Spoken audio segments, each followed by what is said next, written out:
ที่ผู้ชมเห็นอยู่นี่ก็เป็นเสาอิฐขินครับ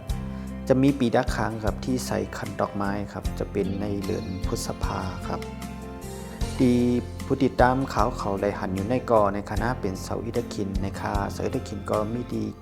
เกี่ยงวัดเสดีลุงดีเกี้ยงใหม่ในคณะ1 ปี1ปอกเดมีปล่อยลองหมอกเสาอิฐขินในคณะปล่อยอิฐขินก็เป็นในเดือน6ในคา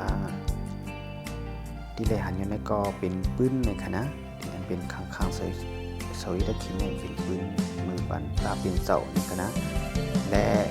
มีแพงปื้นหลายรองอยู่คณะเพราะว่ามาที่วัดเสดีลุงในคณะปื้นที่มือปันมือลันหน้าเขาจะแน่นี่ครับวิดีโออันนี้ก็ผมได้ถ่ายไว้ที่ผ่านมาหลายเดือนแล้วครับเพราะว่าไม่มีเวลาตัดต่อครับตอนนี้ก็มีเวลาตัดต่อนิดนึงก็ได้มาตัดต่อแล้วก็แชร์ให้เพื่อนๆได้ชมกันครับวิดีโออันในกอในคณะเขาเลยบ่ไว้คือยาวในค่าบริการมีค่ายามเลนะจังตัดต่อในค่ามาเดี๋ยวมีค่ายามนิดนึงในตัดต่อเป็นเพจบันไว้ก็เขาในค่า